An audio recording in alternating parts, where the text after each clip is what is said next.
প্রিয় দেশবাসী, আসসালামু আলাইকুম ওরহমতুল্লাহি ওবরাকাত। ডক্টর মোহাম্মদ ইউনূস বাংলাদেশে ছিলেন বিধায় আমরা বাংলাদেশে অন্ততপক্ষে একটি সুন্দর নির্বাচন এবং স্বাধীনভাবে বেড়ে ওঠার একটি পথ পেয়েছিলাম। বিশেষ করে আমরা ফ্যাসিবাদের শাসন থেকে যখন বাংলাদেশ মুক্ত হয়েছে তখন একজন গুরুত্বপূর্ণ অভিভাবক প্রয়োজন ছিল, যেই অভিভাবকের নাম হচ্ছে ডক্টর মোহাম্মদ ইউনূস। যদি তিনি অভিভাবকত্বের চেয়ারে না থাকতেন তাহলে বাংলাদেশ হয়তো ফ্যাসিবাদের পতনের পরবর্তী সময়ে যে কোনো মুহূর্তে কু পাল্টা কু বিভিন্ন ষড়যন্ত্রের মধ্য থেকে বাংলাদেশকে চলতে হতো। কিন্তু সেই জায়গা থেকে অবশ্যই রক্ষা করেছেন মহান আল্লাহ পাকের রহমতে আমাদের ডক্টর মোহাম্মদ ইউনূস সাহেবের একনিষ্ঠ প্রচেষ্টায়।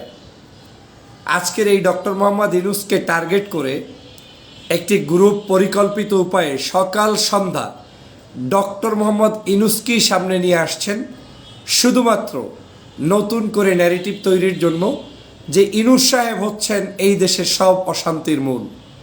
তার মানে ডক্টর মোহাম্মদ ইউনূসকে সামনে এনে বিগত ফ্যাসিবাদের আমলের যত অন্যায়, দুর্নীতি, গুম, খুন, হত্যা, রাহাজানি, মব জাস্টিস, মানুষের উপরে অত্যাচার, রাতের বেলার গুম, রাতের বেলার খুন, ক্রসফায়ার, আয়নাঘর, এই সব কিছু তারা পরিকল্পিত উপায়ে মুছে দিতে চায়।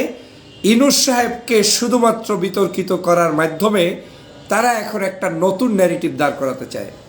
কতগুলো দালাল একসাথে হয়েছে বেশ কয়েকদিন পর্যন্তই, কয়েক মাস পর্যন্ত। এর মধ্যে একটা হচ্ছে আব্দুল নূর তুষার। গতকালকের কালের কণ্ঠের অনুষ্ঠানে গিয়ে তিনি বলছেন ডক্টর ইউনূস প্রমাণ করেছেন একজন অসভ্য লোক শান্তিতে নোবেল পুরস্কার পেতে পারে। কত বড় ধৃষ্টতা! ডক্টর মোহাম্মদ ইউনূস নাকি অসভ্য লোক এবং তিনি শান্তিতে নোবেল পুরস্কার পেয়েছে, এটা আব্দুল নূর তুষারের কাছে doctor Mohammad doctor Mohammad Yunus Nobel পুরস্কার পেয়েছে, এটা একটা অসভ্যতা হয়ে গিয়েছে। মানে একজন অসভ্য লোককে নোবেল পুরস্কার দিয়ে প্রমাণ করেছে যে একজন অসভ্য লোকও নোবেল পুরস্কার পাইতে পারে। ওনাদের অশান্তির মূল কারণ কি জানেন? শেখ হাসিনা কেন নোবেল পুরস্কার পায় নাই, আজকের সেটা তো আর বলতে পারছে না। যে কারণে এখন ওই বর্তমান সরকারের নির্বাচনের আগে কয়েকদিন তাদের দালালি করেছে। আমি জানি না এখন বর্তমান দালালির লেভেলটা কোথায়। এখন আবার উঠে পড়ে লেগেছে আওয়ামী জোট করে তারা এখানে ডক্টর মোহাম্মদ ইউনূসকে অসভ্য প্রমাণ করার চেষ্টা করছেন এবং মব জাস্টিসের প্রধান পৃষ্ঠপোষক ছিলেন ডক্টর মোহাম্মদ ইউনূস, এই ন্যারেটিভ দাঁড় করাচ্ছেন। বাংলাদেশে মব জাস্টিস বলতে যদি কোনো সংজ্ঞা শেষ হয়ে থাকে, যার কোনো নতুন করে সংজ্ঞা লেখা যাবে না, সেটা ছিল আওয়ামী ফ্যাসিবাদের আমল। মানুষের উপরে জুলুম, নির্যাতন, বিশ্ববিদ্যালয়ে গিয়েছেন ফেরত আসতে পারেন নাই, বাসা থেকে বের হয়েছেন বাসায় আসতে পারেন নাই, কত মানুষ, চৌধুরী আলম মৃত্যুবরণ করেছে। আজকের এই যে আমাদের সিলেটের ইলিয়াস আলী, আজ পর্যন্ত তার কোনো হদিস নেই। এই যে এখন হুম্মাম কাদের চৌধুরী কথা বলছেন, তার বাবা সালাউদ্দিন কাদের চৌধুরী ফাঁসিতে গিয়েছেন, হুম্মামকে গুম করে কয়েক মাস পরে আবার ছেড়ে দেওয়া হয়েছে। তারপরে একই উপায়ে আপনার বাংলাদেশের এই যে কি বলে বর্তমান সংসদে যে দুজন আছে আয়নাগরের সাক্ষী, একজন তো সংসদেই আছেন ব্যারিস্টার আরমান, আর একজন আমান আল আজমি, এই মানুষগুলোকে গুম করেছিল, তখন এদের মুখে টেপ লাগিয়ে দিয়েছিল কি। তিনি বলছেন ডক্টর মোহাম্মদ ইউনূস অসভ্য লোক, তাকে আজকে বাংলাদেশের একজন এত বড় ব্যক্তি অসভ্য লোক, তাকে কেন শান্তিতে পুরস্কার দেওয়া হলো, এবং তিনি নাকি মব জাস্টিসের হোতা। মূল প্রবলেমটা কোথায় জানেন? ডক্টর মোহাম্মদ ইউনূসের কারণে এই দেশটা দখল করতে গত 18 মাসে পার্শ্ববর্তী রাষ্ট্রের লোকেরা পারে নাই। দেশটার মধ্যে অশান্তি সৃষ্টি করে তারা বারবার পাল্টা কু করতে চেয়েছে, সেটাতে তারা ব্যর্থ হয়েছে বিদায় ডক্টর মোহাম্মদ ইউনূস এখন সকলের চক্ষুশূল হয়ে গিয়েছে। আর একজন বলছে মোস্তফা ফিরোজ, ডক্টর ইউনূসের মতো স্টুপিড ও বিশ্বাসঘাতক শাসক আমি জীবনে দেখিনি। মোস্তফা ফিরোজ ভাই টকশো করেছেন, অনলাইনে একসাথে যুদ্ধ করেছি, ফ্যাসিবাদের বিরুদ্ধে কথাই বলেছি, দেশ থেকে পালিয়ে থাকতে হয়েছে, আপনি তখন দেশে আসা আনাগোনা করেছেন। এখন বুঝলাম যে আপনি কি কারণে ডক্টর মোহাম্মদ ইউনূসকে স্টুপিড বলছেন। কি করেছে তিনি? ডক্টর মোহাম্মদ ইউনূস স্টুপিড বিশ্বাসঘাতক শাসক উনি নাকি আর জীবনে দেখে নাই। তাহলে গত 16 বছরের শাসন ব্যবস্থাটা কি ছিল একটু সংজ্ঞায়িত করেন মোস্তফা ফিরোজ সাহেব। এটা বললাম গতকালকে তারা কালের কণ্ঠে গিয়ে বৈশাখী উৎসব করতে গিয়ে যারা বর্তমান সময়ে টকশো করেন, এই টকশো আলারা এখানে আপনারা একসাথে বসে ডক্টর মোহাম্মদ ইউনূসকে মানে দোষারোপ করার জন্য একটা বিশেষ বৈঠক বসেছে, নাম দিয়েছে বৈশাখী উৎসব। কিন্তু কার্যক্রম গতকালকে তারা করেছে, সবার কাছ থেকে একটা একটা কমেন্টস নিচ্ছে, যেটা তাদের উদ্দেশ্য সেটা হচ্ছে অ্যাবাউট ডক্টর মোহাম্মদ ইউনূস। বোঝাই যায় যে পরিকল্পিত উপায়ে কালের কণ্ঠের সেই অনুষ্ঠানটি করা হয়েছে, যাতে করে বাংলাদেশের মানুষের কাছে ডক্টর মোহাম্মদ ইউনূসকে একটা ভিলেন চরিত্র উপস্থাপন করা যায়, খারাপ চরিত্র উপস্থাপন করা যায়। অথচ এই বাংলাদেশের অস্তিত্ব আজকে থাকতো না। এই বাংলাদেশের যারা প্রধানমন্ত্রী বিরোধী দলীয় নেতা হয়েছেন কিছুই করতে পারতেন না যদি ইউনূস সাহেব আজকের এই অবস্থায় 18 মাস রাষ্ট্র ক্ষমতায় না থাকতেন এবং বাংলাদেশের দেশপ্রেমিক সেনাবাহিনী তৎকালীন সময়ে তাকে সহ সবাই মিলে যেভাবে দেশটাকে রক্ষা করেছেন। প্রিয় ভাইয়েরা, আর একজন আনিস আলমগীর কালকে বলছেন শেখ হাসিনা যা বলে গিয়েছে তা সত্য হলো, ছাত্ররা সামনে জঙ্গিরা পিছনে।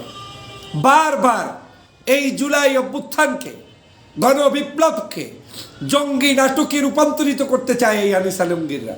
তারা প্রমাণ করতে চায় শেখ হাসিনা ভালো ছিল, শেখ হাসিনা এই সরকারে থাকতো, শেখ হাসিনা যাওয়ার কথা ছিল না। এটা সামনে ছাত্র পিছনে জঙ্গি, এই ন্যারেটিভ দাঁড় করিয়ে ছাত্র জনতার বিপ্লবকে প্রশ্নবিদ্ধ করতে চায় এই আনিস আলমগীররা। আনিস আলমগীর কে? ও এই দেশের বিপ্লবের কেউ না, ও জুলাই বিপ্লবের কেউ না, ও বিএনপির কেউ না, ও জামাতের কেউ না। ও আওয়ামী লীগের পারপাস সাফ করার জন্য মুখোশ পাল্টিয়ে এখন এই মানে কার বিরুদ্ধে নেমেছে? ডক্টর মোহাম্মদ ইউনূসের বিরুদ্ধে নেমেছে। আর আমরাও এমন বিবেক শূন্য, আমরা চিন্তা করতেছি বাবা মায়ের খেয়েছে তাতে আমার কি, আমি সন্তান তো বেঁচে গেলাম। মানে বাবাকে অপমান করছে আর সন্তানকে যে চর থাপ্পড়টা মারে নাই এজন্য সন্তান খুব খুশি। আজ এই বিএনপির অস্তিত্ব থাকতো না যদি ডক্টর মোহাম্মদ ইউনূস নির্বাচন দিয়ে তাদের হাতে ক্ষমতা দিয়ে না যেতেন। আজকে আপনারাই সুযোগ করে যদি দেন এই আনিস আলমগীরদের মতো টাউট বাটপারদেরকে, তাহলে বাংলাদেশের অস্তিত্ব বিলীন হবে। আপনাদেরকে নিয়ে একদিন ওরা খোঁচা মারবে। মারবে কি? অবশ্যই মারবে।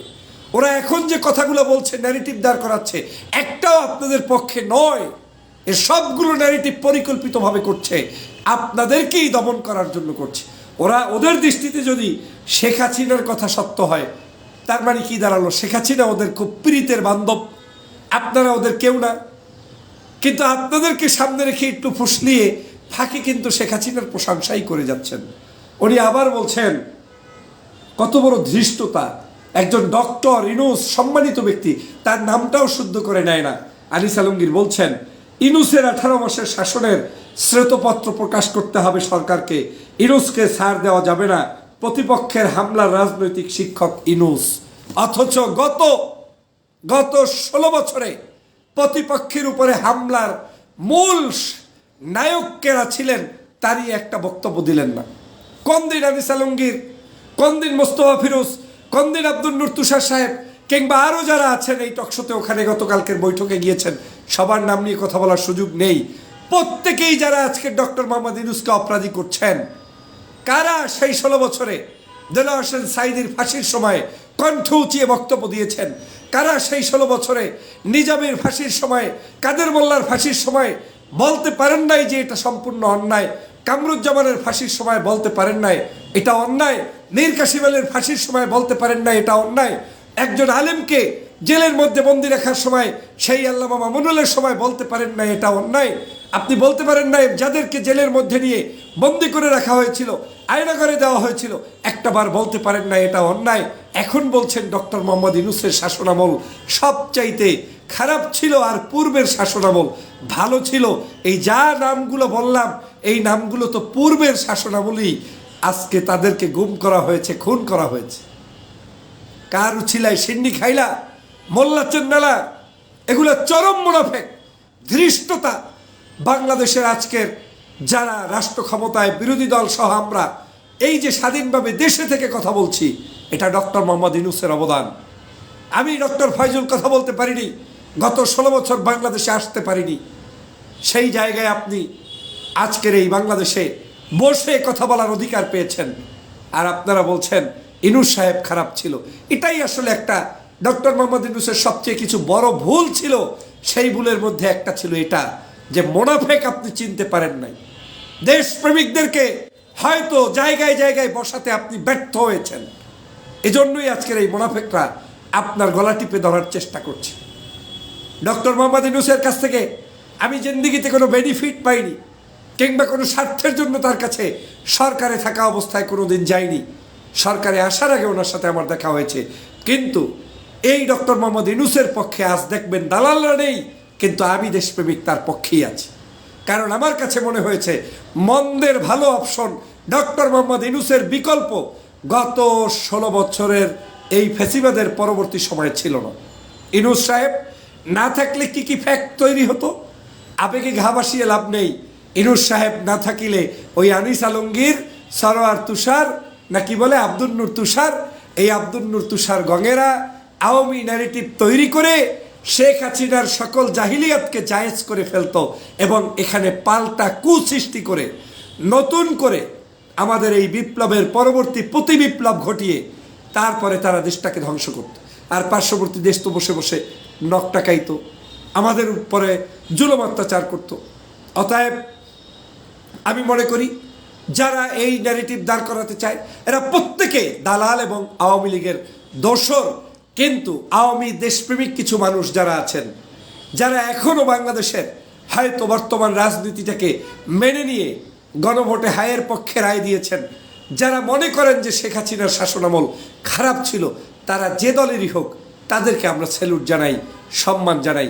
কিন্তু ফ্যাসিবাদের শাসনামলকে জায়েজ করতে আসা কিংবা ফ্যাসিবাদের সময়টাকে ডক্টর মোহাম্মদ ইউনূসকে খারাপ বানাতে গিয়ে ভালো বানানো, কিংবা ডক্টর মোহাম্মদ ইউনূসকে ফ্যাসিবাদের চাইতেও খারাপভাবে উপস্থাপন করা, এটা নিশ্চয়ই নেমক হারাম ছাড়া আর কিছু না।